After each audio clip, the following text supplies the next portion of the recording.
여러분 안녕하십니까, 아이구루입니다. 지난 시간에 색수차에 대해서 살펴봤는데 색수차를 이용한 정록 테스트를 안경원에서 많이 합니다. 시력 검사를 할 때 정록 검사의 원리에 대해서 깊게 들어가 보도록 하겠습니다. 이것은 근거리용 시표인데요, 물론 원거리용도 있지만 정록 검사가 무엇인지 보여드리기 위해서 근거리용 시표를 보여드리겠습니다. 어느 쪽에 있는 동그라미가 선명하게 보이나요? 녹색 바탕에 있는 동그라미가 선명합니까? 녹색 바탕에 있는 동그라미가 선명하다 라고 한다면 근거리를 볼 때 이것은 근거리용이니까요, 노안이 살짝 왔다 라고 볼 수 있죠. 만약에 젊으신 분인데 녹색 바탕에 동그라미가 선명하다면 조절 부족이다 라고 할 수 있죠. 원거리로 간다면 녹색 바탕에 동그라미가 선명한 것은 원시가 되는 것이고요, 반대로 빨간색 바탕에 동그라미가 선명하다는 것은 근시인 것입니다. 녹색이잖아요, 노안, 노가 같지 않습니까? 그래서 녹색이 잘 보이면 노안이구나, 적색이 잘 보인다 그러면 젊은이, 저가 같죠? 적색이 잘 보인다는 것은 젊은 눈이다, 근시이다, 원시가 아니고 젊은 사람들이 근시가 많죠. 이렇게 외우시면 되겠죠. 색수차라는 게 있다고 했지 않습니까? 어쨌든 굴절이 되는데 빛이 굴절이 되면 색수차는 생긴다 라는 것이죠. 망막에 정확하게 맺혔다고 가정하고 확대를 하면 이렇게 된다는 것이죠. 이 정도의 색수차가 발생한다는 것입니다. 이 앞에가 녹색이고요, 이 뒤에가 적색입니다. 여기에서부터 여기까지가 503 나노미터이고요, 여기서부터 여기까지의 거리가 620 나노미터입니다. 망막에서부터 녹색이 잘 보이는 이 영역까지 503 나노미터고 망막부터 적색이 잘 보이는 이 영역까지 620 나노미터라는 것이죠. 1 나노미터는 10억분의 1미터입니다. 1미터를 10억 개로 쪼갠 그 하나가 1 나노미터입니다. 나노미터보다 큰 단위는 마이크로미터죠. 100만 분의 1미터입니다. 1미터를 100만 번 잘랐을 때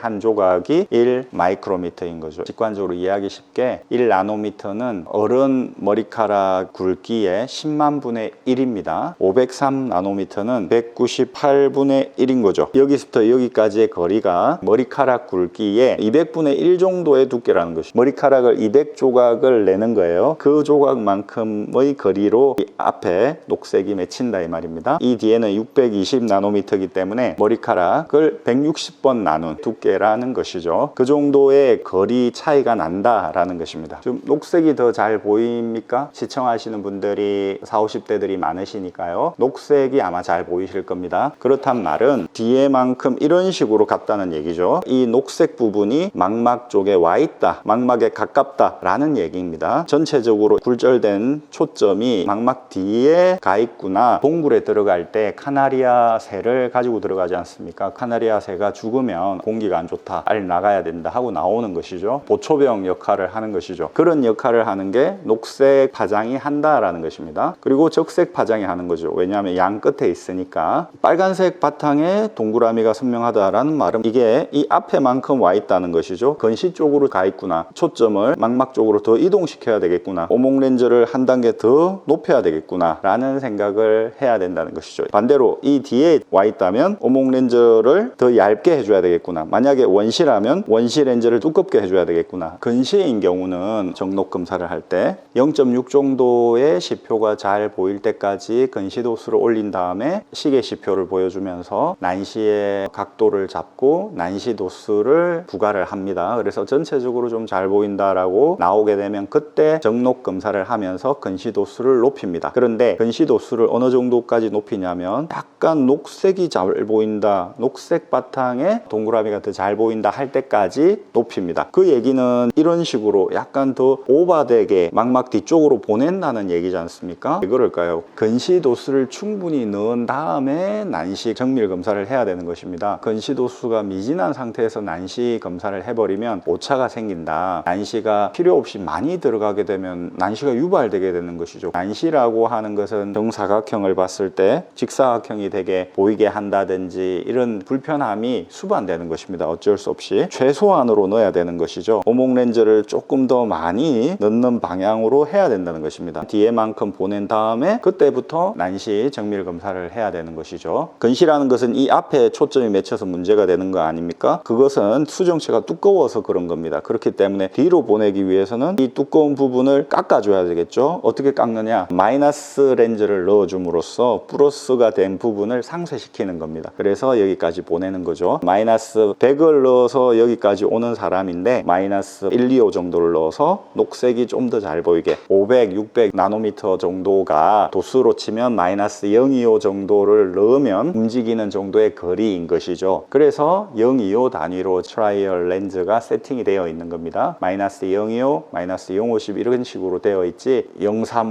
045 이런 식으로 되어 있는 것이 아닙니다. 그런데 이 사람이 원시예요. 볼록 렌즈를 넣는 원시인 경우는 뒤로 가서 문제지 않습니까? 이 앞으로 당겨 와야 돼요. 앞에까지 오게 해서 적색이 좀 잘 보이게 만들어야 되느냐? 그게 아니고 두 개가 똑같이 잘 보일 정도가 되게 해야 됩니다. 가성건시에 대해서 설명을 하면서 여기가 수면이고 여기 아래가 물속이고 여기는 공중이다 라고 했지 않습니까? 원시인 경우 조금만 도수를 넣어도 확 올라간다 라고 말하면서 이해하기 쉽게 물속이니까 부력이 있다고 생각하면 된다. 원시인 경우는 수정체가 쉽게 두꺼워진다. 왜냐하면 평소에 두꺼워지는 연습을 많이 했기 때문에 이걸 극히 조심해야 된다 라는 말을 했었습니다. 근시는 한 도수를 높인다고 그랬지 않습니까? 그러니까 이 정도로 맞추면 되는데 이 정도로 맞춘 다음에 정밀 검사를 한다는 것이죠. 그런데 원시는 물속이기 때문에 이 정도로 맞춰야 된다면 이 정도로 그냥 맞춰야 된다는 것입니다. 그렇지 않고 한 단계 윗단계로 0.25 정도를 더해서 이렇게 하면은 오차가 생길 수 있다는 것이죠. 왜냐하면 부력이 있어서 쑥 올라가는 스타일이기 때문이다 라는 것이죠. 조절을 쉽게 해버리는 스타일이기 때문이다 라는 것입니다. 똑같이 잘 보이는 곳이 있으면 좋은데 녹색이 잘 보이든 적색이 잘 보이든 둘 중에 하나가 잘 보인다 라고 하면 어떻게 할 거냐. 아주 미묘하게 직감적으로 검안사가 판단을 해야 되겠죠. 한 단계를 0.25를 올리면 녹색이 확 선명해져 버린다면 그거는 안 되는 것이고요. 한 단계를 내리니까 적색하고 녹색하고 아리까리한데 적색 쪽이 좀 선명하게 보여요 라고 한다면 적색 쪽이 선명하게 보이는 거를 조금 선명하게 보이는 그것을 선택을 해야 되겠죠. 그게 비슷하다고 판단을 하고 어쨌든 원칙을 생각해야 되는 것입니다. 원시일 경우는 부력에 의해서 확 올라갈 수 있다. 조절을 확 해버릴 수 있다. 그렇기 때문에 정확하게 맞추는 게 좋다라는 원칙을 생각하면서 묘를 살려서 검사를 해야 되는 것이죠. 이론적으로만 접근을 하면 안 되고 임상에서 어떻게 고양이 목에 방울을 달 것인가 이것은 손맛으로 해야 된다는 것입니다. 녹색이 선명하냐 빨간색이 선명하냐 이렇게 말하지 않고 녹색에 있는 동그라미가 선명하냐 빨간색에 있는 동그라미가 선명하냐 라고 하느냐라는 질문을 할 수 있겠잖아요. 동그라미가 없다라고 생각을 해보십시오. 그냥 색깔만 있는 거예요. 색깔만 보더라도 이렇게 했을 때 녹색이 빨간색보다 더 선명하다는 걸 느낄 수 있을 겁니다. 좀 멀어지면 적색이 더 선명하다는 느낌이 있어요. 그런데 그걸 민감하게 알기가 어렵습니다. 어떤 사람이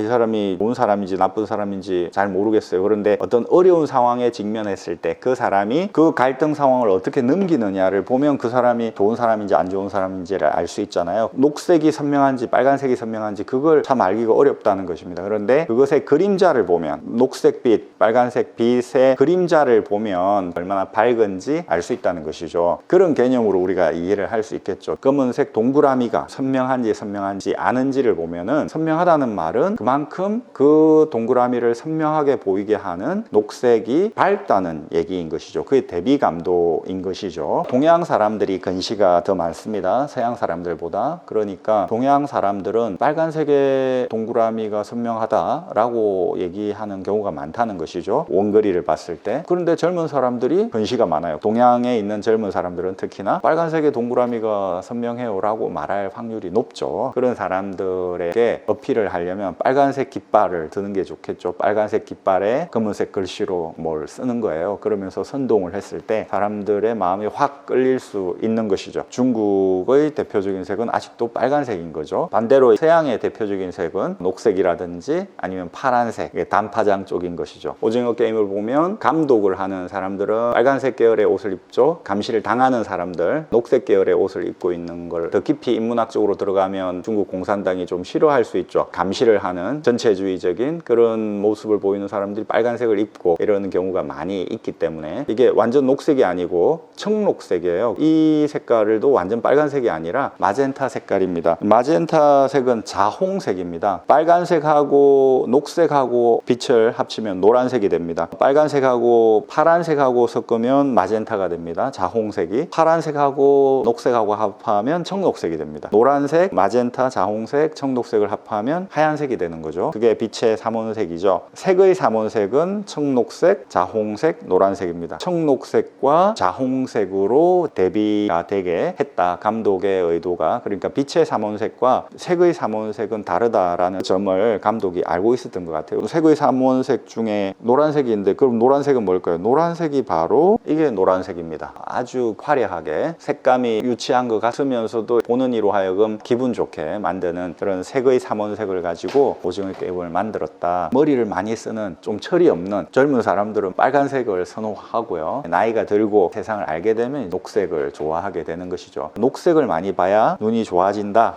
라고 하는 거는 이게 녹색이지 않습니까? 녹색을 많이 보려고 하고 녹색에 있는 검은색 물체를 보려고 하고 이런 식이 되면 이렇게 뒤로 오게 될 거 아닙니까? 앞으로 가 있는 젊은 사람들은 녹색을 자꾸 보려고 하면서 이 뒤에만큼 가게끔 만들어야 된다, 그 얘기인 것입니다. 나이가 들면 자연히 뒤로 가죠. 야당 같은 경우는 진취적으로 뭔가를 이루어내야 되기 때문에 빨간색을 선호할 수가 있지만 보수 야당 같은 경우는 야당이긴 하지만 보수라는 말이 붙어 있잖아요. 그러니까 보수는 나이 든 사람들이 선호하는 정치 체계잖아요. 녹색이라든지 파란색을 정당의 상징 색깔로 삼는 게 맞죠. 좌파 쪽은 빨간색을 선호하는 게 맞는데 어떤 정당이 나와서 우리는 좌나 우나 필요 없다, 우리는 오로지 노란색이다 라고 한다면 오로지 민생, 국민들이 잘 살게 돈을 많이 벌어서 배불리 먹고 사는 거, 그 문제만 신경을 쓰겠다 라고 한다면 아까 오징어 게임에 노란색을 정당의 상징 색깔로 삼을 수도 있겠죠. 정록 테스트에 대해서, 색수차에 대해서, 그리고 오징어 게임 빨간색, 파란색, 녹색 이런 거에 대해서 말씀드렸습니다. 여러분 감사합니다. 아이구루였습니다. 또 찾아뵙겠습니다.